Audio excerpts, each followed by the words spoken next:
प्यारे विद्यार्थियों, इस वीडियो में हम प्राचीन भारत के एक महत्वपूर्ण अध्याय भारत पर ईरानी अथवा पारसिक आक्रमण और उसके प्रभाव का अध्ययन करेंगे। इस वीडियो के माध्यम से हम जानेंगे कि भारत पर प्रथम विदेशी आक्रमण कब हुआ और उनके कौन कौन से आक्रमणकारियों ने भारत पर आक्रमण किया और इन ईरानी आक्रमण के भारतीय संस्कृति, कलात्मक और राजनीतिक व्यवस्थाओं पर क्या असर हुआ, इनके बारे में हम अध्ययन करेंगे।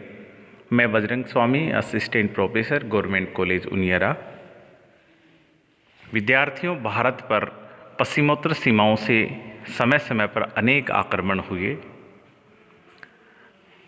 इन आक्रमणों में सबसे पहला जो आक्रमण हुआ, पूरे इंडियन हिस्ट्री में हम अध्ययन करें तो भारत पर पहला विदेशी आक्रमण ईरान से हुआ और ईरान में उस समय वंश शासन कर रहा था हक्कामनी या हकमनी। तो हक्कामनी वंश का शासन था। हक्कामनी वंश का एक शासक था साइरस द्वितीय, जिसको ईरान में कुरुप महान कहा जाता था। तो उसके समय भारत पर पहला विदेशी आक्रमण हुआ।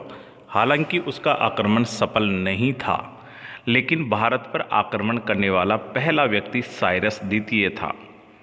साइरस द्वितीय के उत्तराधिकारी दारा प्रथम हुए और दारा प्रथम ने भारत पर पहला सफल आक्रमण किया। इस प्रकार दारा प्रथम भारत पर सफल आक्रमण करने वाला पहला विदेशी आक्रमणकारी था, जबकि भारत पर आक्रमण करने वाला पहला व्यक्ति साइरस द्वितीय था, जिसको ईरान में कुरुप महान कहा जाता था। यह आक्रमण 6वीं शताब्दी ईस्वी पूर्व में होते हैं। इस प्रकार हम कह सकते हैं कि भारत पर प्रथम विदेशी आक्रमण 6वीं शताब्दी ईस्वी पूर्व में प्रारंभ होते हैं। तो भारत पर प्रथम आक्रमण साइरस द्वितीय के माध्यम से, जबकि पहला सफल आक्रमण दारा प्रथम के रूप में हुआ। दारा प्रथम का शासनकाल 522 ईस्वी पूर्व से 486 ईस्वी पूर्व था। ये हम ईस्वी पूर्व की बातें कर रहे हैं। अब दारा प्रथम के बारे में हम कुछ अध्ययन करेंगे। चूँकि ये भारत पर पहला सफल आक्रमणकारी था, तो इनके शासन का प्रभाव भारतीय क्षेत्रों पर अवश्य होना था। हम जानेंगे कि दारा प्रथम ने कौन कौन से क्षेत्रों पर अधिकार किया और किस प्रकार से उन पर अधिकार किया।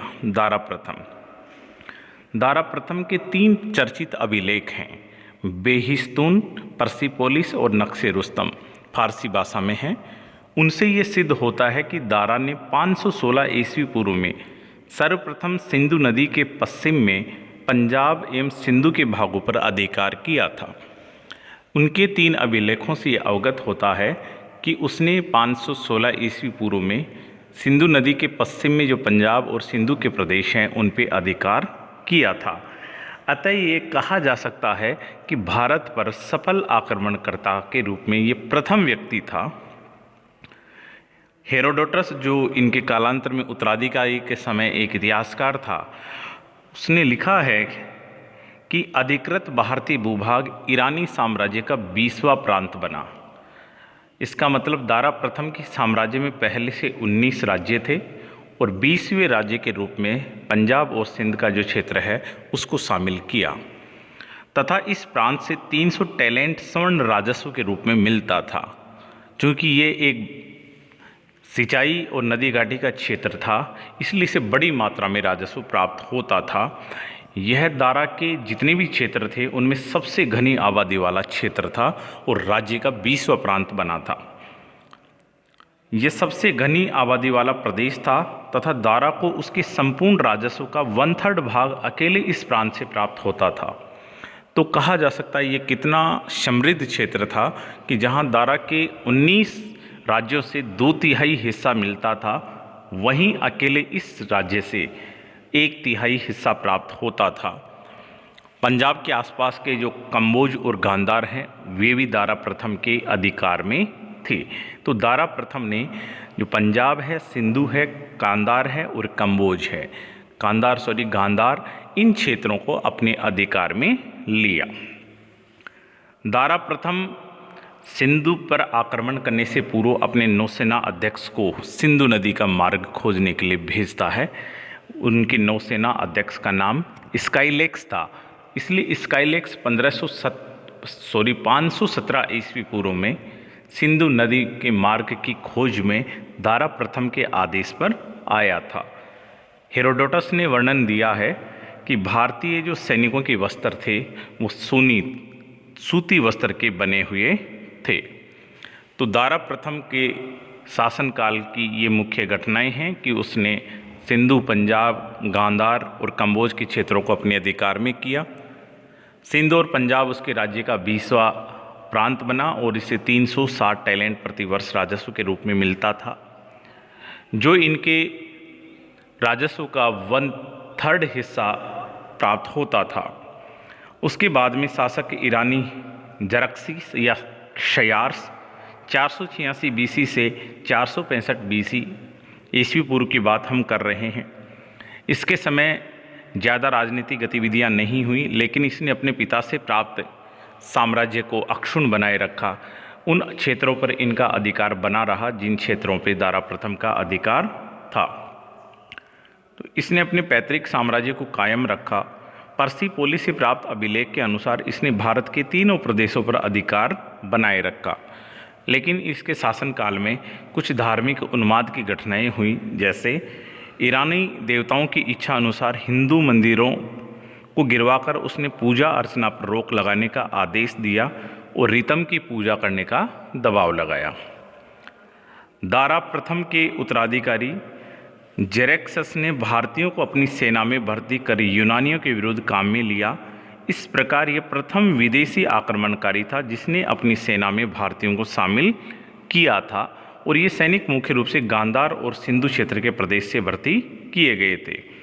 तो जेरेक्सिस पहला विदेशी शासक था या विदेशी आक्रमणकारी था जिसने भारतीयों को अपनी सेना में शामिल किया, और इन जो सैनिकों को उसने यूनानियों के विरुद्ध आक्रमण में काम लिया।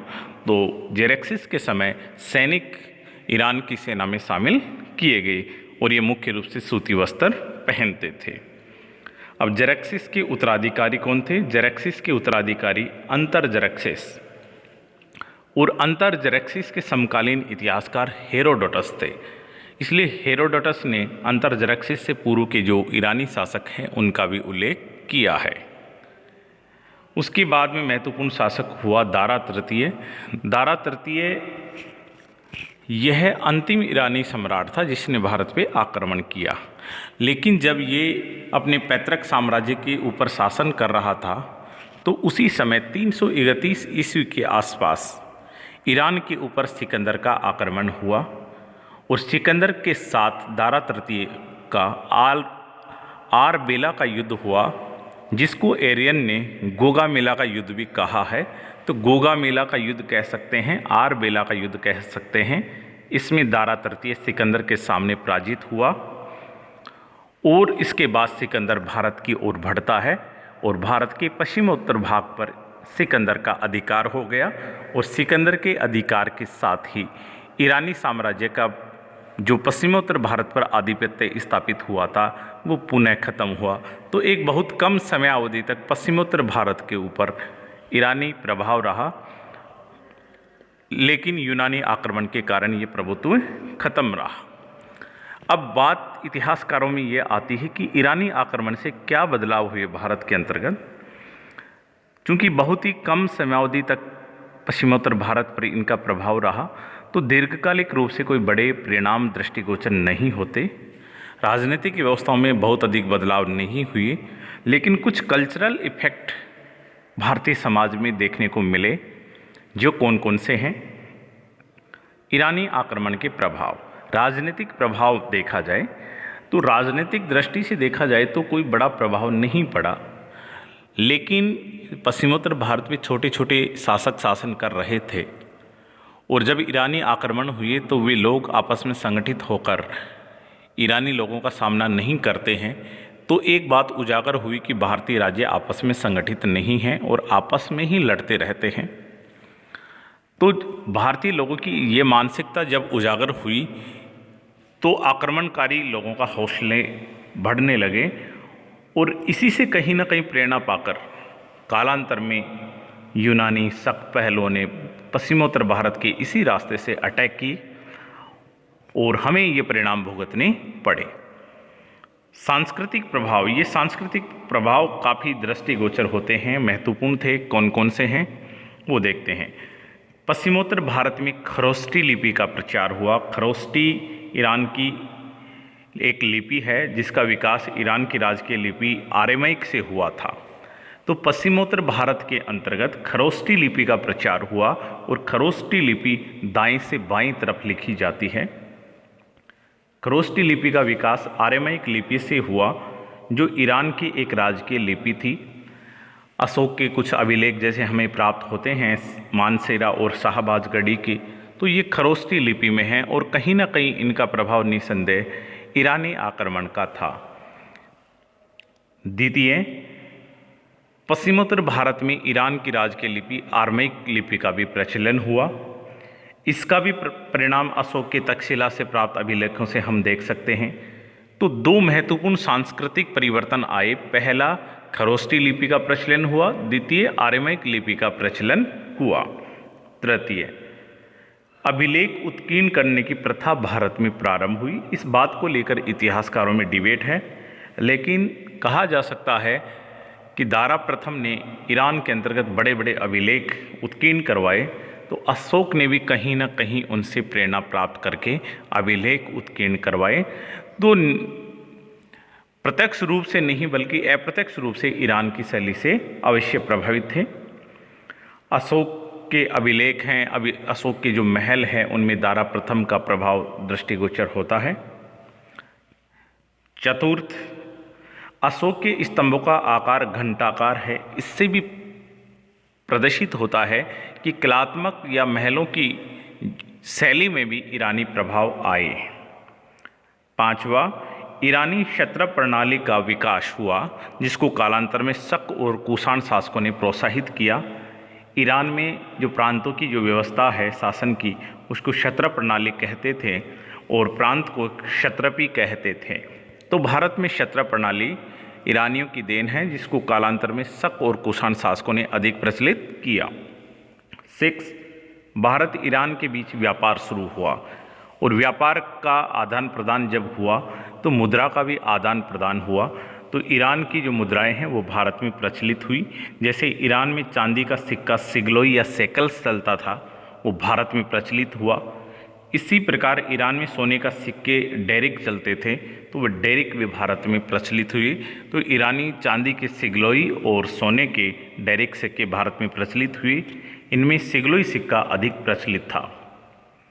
पॉइंट नंबर 7, मौर्य सम्राट के केश प्रक्षालन, बाल धोने की प्रथा। जब मौर्यों में सम्राट नियुक्त किया जाता था तो उनके बाल धोने की प्रथा प्रारंभ हुई और ये प्रथा मूल रूप से ईरान के में प्रचलित थी।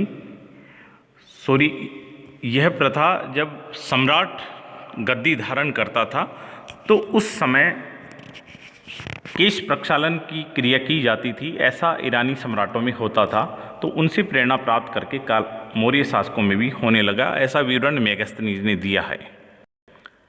मौर्य सम्राट के परामर्श कक्ष में पवित्र अग्नि प्रज्वलित करने की परंपरा ईरानियों के संपर्क का परिणाम थी।